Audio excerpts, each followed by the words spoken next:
Bienvenue à Chypre, là où Aphrodite est née, de l'écume de la mer.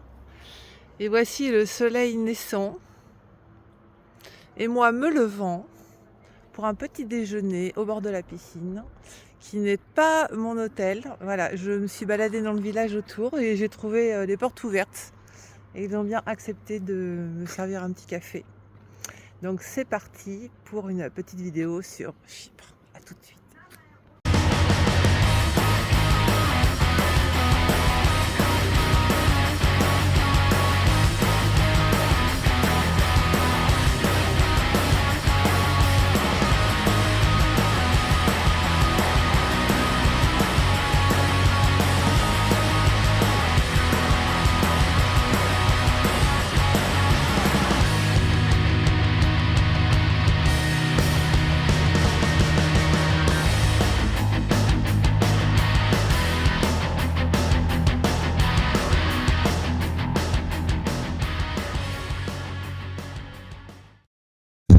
Et nous y voilà.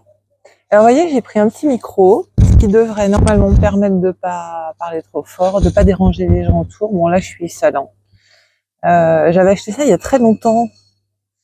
C'était pour voir en marchant si ça pouvait éviter le bruit du vent. On essaiera pour le bruit du vent une prochaine fois. Donc, Chypre en touriste. Donc, Chypre est une île. Je n'ai pas les distances comme ça, mais je pense que d'est en ouest, non, en fait, j'en ai aucune idée. J'ai aucune idée de la distance. Comme ça, à vue de nez, j'aurais dit 250 km, mais j'en suis pas sûre. La partie sud est grecque et la partie nord est turque. Alors, la partie sud est en fait chypriote. Les chypriotes ne sont pas des Grecs, mais les chypriotes parlent grec. Un très bon point, c'est que c'est une ancienne colonie anglaise. Donc les chypriotes parlent anglais. Tout le monde parle anglais. Plus ou moins bien, mais tout le monde parle anglais. Donc ça c'est vraiment un bon point. Nous sommes arrivés à l'aéroport de Larnaca. Nous avons passé une nuit. Nous sommes ensuite partis vers l'ouest. Nous sommes arrêtés à Limassol, où nous avons passé 2 nuits, non pas 2 jours, mais 2 nuits. Et là, nous continuons vers l'est et nous nous dirigeons vers Paphos. Donc les premières impressions. La première impression sur Larnaca, alors c'est une grande ville, hein, je crois que c'est la deuxième, troisième plus grande ville de Chypre. C'est une grande ville pas très construite, mais on a toujours l'impression que c'est en cours de construction. Alors évidemment, vous avez toujours le centre ancien, mais autour, hein, c'est en cours, on va dire que c'est en cours de construction. Il y a beaucoup, beaucoup de monde. Et vous trouvez tout ce dont vous avez besoin. Il n'y a pas de belles plages. Il y a des plages, il y a des petites plages de ville, mais il n'y a pas vraiment de belles plages dans son coin. C'est très poussiéreux. J'essaye de mettre dans l'ordre, mais c'est très poussiéreux. Mais en fait, je pense qu'on est dans une année un peu spéciale. C'était une année extrêmement chaude, spéciale, sans pluie depuis le mois de mai. Nous disent les gens, ça n'arrive jamais.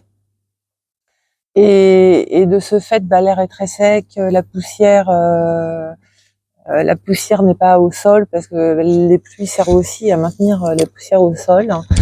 Donc, l'impression qu'on a pu avoir de respirer beaucoup de poussière, hein, est-ce qu'elle est constante ici? J'en suis pas sûre, honnêtement, j'en suis pas sûre. Nous sommes ensuite allés vers l'est juste pour une journée pour voir les plages dites paradisiaques de l'île, et en fait c'était des plages paradisiaques qui étaient en fait un enfer. Alors, il faut dire qu'on y était le week-end. Ouais, on y était le week-end, mais je crois pas que ça change grand-chose parce que j'ai pas eu l'impression que c'était vraiment des locaux qui étaient là. C'était des plages magnifiques, pas très grandes, hein, avec les gens, les serviettes les uns sur les autres. Donc on s'est arrêté 20 minutes en fait. Voilà. On n'est pas resté. On a fait toutes les plages un peu aux alentours, qui est sur une sorte de presqu'île, on peut dire. Et j'imagine qu'il y a des criques, mais qui doivent pas être très facilement accessibles. Globalement, voilà, on n'est pas resté là-bas, ça nous a pris une demi-journée, on a vu et on n'est pas revenu. On n'est pas remonté vers le nord jusqu'à la frontière turque. Donc je n'ai aucune idée, c'est une petite partie. Je n'ai aucune idée de ce à quoi ça ressemble par là. Rien ne dit qu'on n'ira pas, hein, mais voilà, on ne l'a pas fait. Ensuite, nous sommes partis un peu vers l'est, donc pas très très loin, à Limassol. Alors Limassol, euh, c'est aussi une des plus grandes villes de Chypre, j'imagine. Alors il faut voir un truc, moi je suis pas très guide. J'ai feuilleté un peu un guide, mais c'était plus pour avoir une vue d'ensemble. Je n'ai pas regardé ce qui concernait vraiment Chypre en détail, ce qu'il y a à visiter, etc. Moi j'aime bien, comme je suis là pour un petit moment et que j'ai le temps, j'aime bien me faire ma première impression. L'île est pas très grande, donc la semaine prochaine, je regarderai peut-être un peu plus en détail des choses qu'on n'aurait pas vues, revenir sur nos pas, etc. Donc, j'avais pas envie de me laisser influencer par des guides touristiques. Euh, alors Limassol, alors, en fait, si je pouvais faire une analogie avec la France, j'aurais dit que Larnaca c'est Argelès-sur-Mer et Limassol c'est Cannes. Voilà. Donc Limassol, là c'est assez, c'est vraiment une ville de bord de mer, une ville touristique, mais pas que. C'est une ville évidemment balnéaire. Tout est aménagé, il y a une marina, des restaurants partout, des rues emplies de restaurants, de bars, avec un quartier un peu plus pour les jeunes, des boutiques de luxe, plein de parkings partout, donc on peut se garer facilement avec des grosses places parce qu'il y a des grosses voitures. Et ça, ça va rejoindre ce que je vais vous raconter ensuite. Ensuite, nous avons continué vers l'ouest, on a fait quelques visites et on a enfin hier, trouvé des plages comme on les aime, hein, des vraies plages vides. Alors oui, c'est lundi, on n'est plus le week-end. Est-ce que c'était bondé hier, avant-hier? Honnêtement, je n'en sais rien. Et en même temps, j'en doute. Ça doit être bondé, oui, pendant les vacances juillet, août, septembre. Je sais pas si c'était bondé hier, parce que ce sont vraiment des très grandes plages, sans, sans transat vraiment, donc pas vraiment aménagées, bien que délimitées avec des bouées, donc ce sont pas non plus des plages sauvages, et avec toujours un ou deux bars, restaurants sur la plage. Donc c'est pas non plus la plage sauvage. Et on a trouvé hier vraiment deux plages magnifiques avec une eau à 25 degrés. C'était vraiment, vraiment chouette. Et là, nous continuons donc vers l'ouest et nous nous dirigeons vers Paphos. On va faire une ou deux escales dans des villages sur le chemin. Et en fait, bah, voilà, on va continuer vers l'ouest. Qu'est-ce que je peux vous raconter d'autre? Donc nous sommes lundi. Non, nous sommes mardi. Nous sommes mardi. Donc dimanche, en fait, nous nous avons déjeuné avec des amis grecs hein, vivant à Chypre et partant là à la fin du mois. Donc on les a juste attrapés au vol. Eux n'ont pas du tout aimé leur expérience à Chypre, pas du tout. Pour plusieurs raisons, je vais vous lister, mais il faut prendre en compte une chose.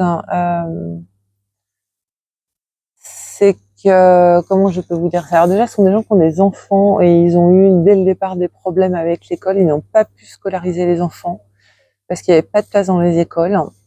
Et ils ont des mésaventures avec des écoles privées. Donc, je pense que ça joue quand même énormément dans leur approche en fait de l'île.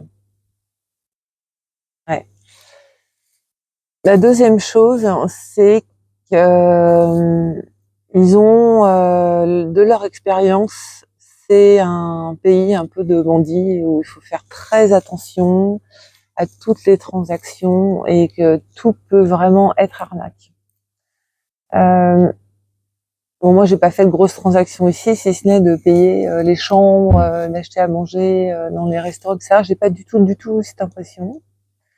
Ensuite, oui, ça doit évidemment dépendre du temps qu'on reste, de ce qu'on fait. Eux ont dû louer évidemment un appartement, louer ou acheter, j'imagine, une voiture.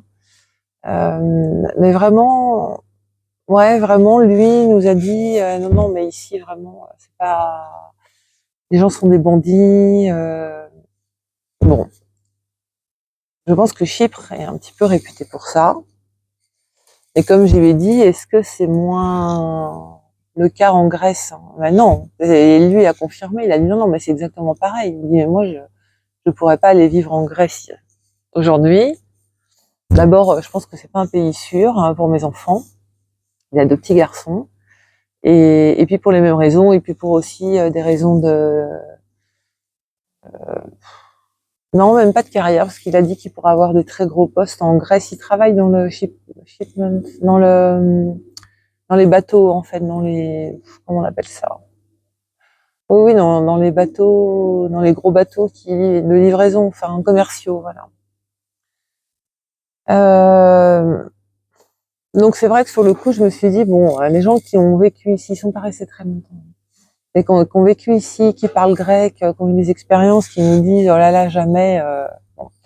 Il faut prendre autre chose en compte. Ils viennent de Corée, d'ailleurs, c'est là qu'on les avait rencontrés.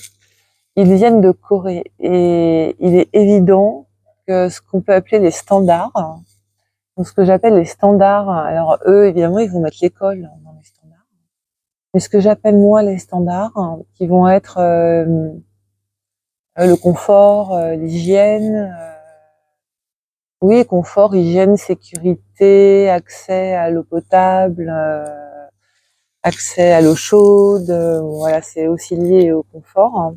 Et puis la santé, mais là, par contre, je peux rien dire sur la santé. Si, je peux vous dire quelque chose. Les standards sont pas ceux de la Corée. Voilà. Ils étaient aux Pays-Bas avant, ensuite ils sont allés en Corée, ils arrivent à Chypre, donc en fait ils n'ont pas vécu en Grèce depuis plusieurs années. Et c'est sûr que si on compare à la Corée, bon, il n'y a pas de comparaison à faire sur les standards, ça c'est sûr.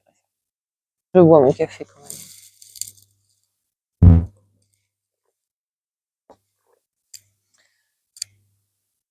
Donc voilà, c'est un partage d'expérience.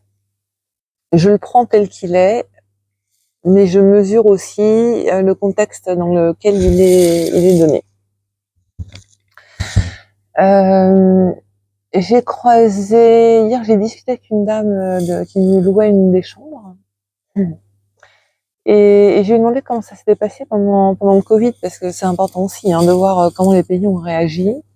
Et en fait, c'était comme chez nous, c'est-à-dire il y a eu les confinements, la folie des vaccins. On est en Union européenne, donc c'était compliqué de s'attendre qu'il y avait quelqu'un.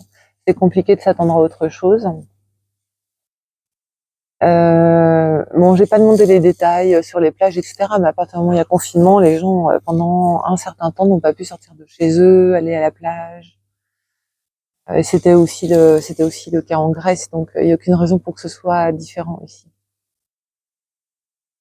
Sur la santé, alors là, je n'ai rien à dire, sauf si ce n'est le fait de relater une expérience.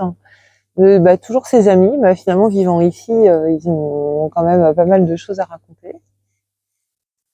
Elle a eu un accident cardiaque il y a deux semaines à peu près, ouais, 2 semaines et demie. Elle est jeune, elle a 44 ans. Elle a eu un accident cardiaque un dimanche. Elle a commencé à avoir une douleur au centre là, à l'enjeu, parce qu'en fait, jamais on penserait, voilà, un peu en dessous de la poitrine. Elle a une grosse douleur.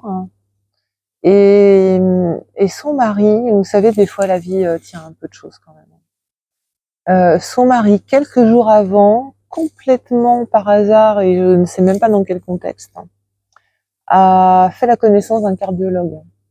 Donc quand il a vu que sa femme allait pas bien du tout, qu'elle avait ces douleurs, il m'a pas dit, mais je pense qu'il a dû regarder sur internet douleur là, et ça a dû le mettre en alerte. Il a appelé ce type, il a appelé le cardiologue qu'il connaissait depuis 3 jours. Et le cardiologue lui a dit rendez-vous direct à la clinique. Donc ils sont allés directement à la clinique. Le cardiologue est venu, a appelé toute son équipe. Et en fait, c'était hyper juste. Et ils l'ont opéré, ils lui ont posé des stents. Et le cardiologue lui a dit vous m'auriez pas connu un dimanche comme ça avec un problème cardiaque urgent, vous en seriez sans doute pas sorti. Voilà. Donc c'est une expérience relatée. Visiblement, il vaut mieux éviter d'avoir un accident cardiaque le dimanche ici, à moins peut-être d'avoir je parle pour des gens ordinaires plus quoi, mais pas pour des gens très riches. J'imagine que quand on est riche ou très riche, on doit pouvoir avoir d'autres expériences et d'autres accès, notamment aux soins. En parlant de très riches, et c'est là que j'en viens par rapport aussi à ce que ce couple d'amis nous a raconté. Depuis les événements en Ukraine, énormément d'Ukrainiens sont venus ici. Énormément d'Ukrainiens sont venus ici. En fait, l'île est, je vais pas dire envahie, mais a accueilli énormément d'Ukrainiens. Et comme toujours en temps de guerre, les gens qui fuient sont les gens qui ont de l'argent. Donc l'île accueillit énormément d'Ukrainiens riches, avec beaucoup d'argent. Et la conséquence de ça, c'est que les prix ont flambé, les prix d'achat des maisons. Il y a énormément de constructions en cours, des grandes villas, des complexes sécurisés en bord de mer, etc. Et en fait, ce sont des Ukrainiens et des Russes qui se sont installés là et qui ont investi ici avec des voitures. Vous allez à Limassol, vous pouvez croiser 10 Rolls-Royce dans l'après-midi. Beaucoup de voitures de location. Alors ici, on repère les voitures de location parce qu'elles ont une plaque rouge, et des voitures de location de type Lamborghini, etc. Mais ce sont pas les mêmes que chez nous qui louent les voitures de luxe ici. Ce sont des Ukrainiens et des Russes.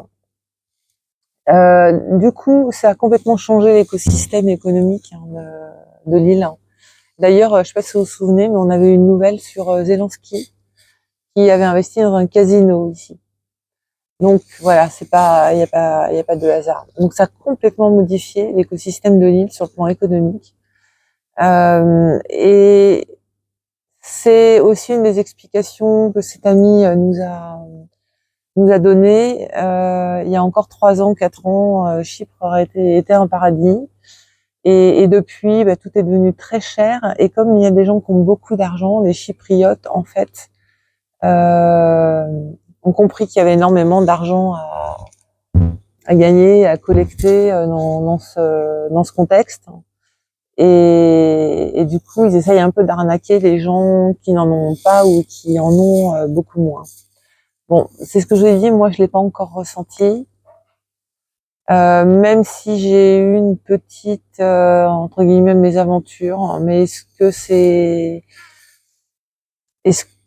ouais, je sais pas si c'est très parlant. Quand on est arrivé, en fait, j'avais réservé un hôtel pas très loin de l'aéroport pour les 2 premières nuits.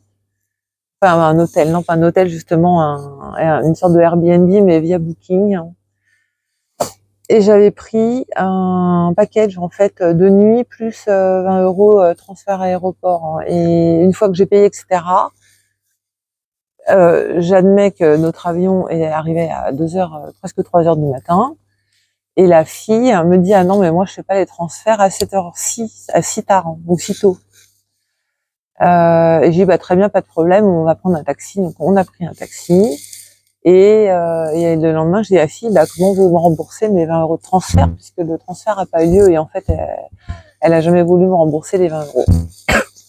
En me disant, non, on pourra vous ramener à l'aéroport quand vous reviendrez. Mais j'ai dit, nous, un, on partira pas de là. Deux, maintenant, on a une voiture de location. Donc, on n'aura plus du tout besoin de transfert jusqu'à la fin de notre séjour. Bon, bref. Donc, bon, voilà. Est-ce que c'est révélateur? Je n'en sais rien. Et je pense qu'après plusieurs semaines ici, je pourrais vous dire si ça l'est ou si ça ne l'est pas.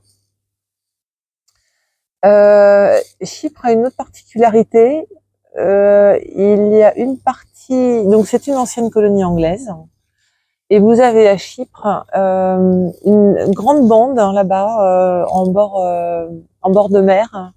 Une bande de, c'est difficile à dire, mais ouais, quand même assez longue, de plusieurs dizaines de kilomètres, britannique.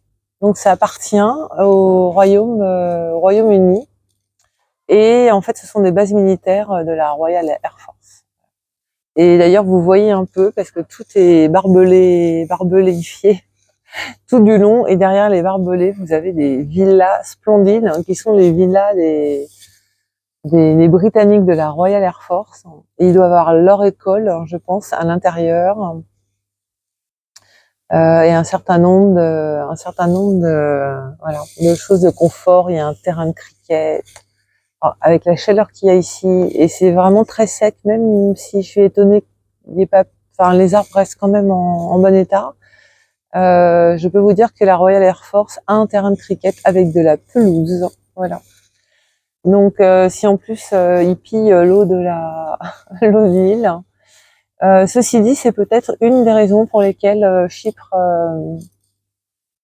est toujours chypriote et pas turque, peut-être parce que les Anglais sont là. Ça doit être un peu dissuasif, bon, qui sait.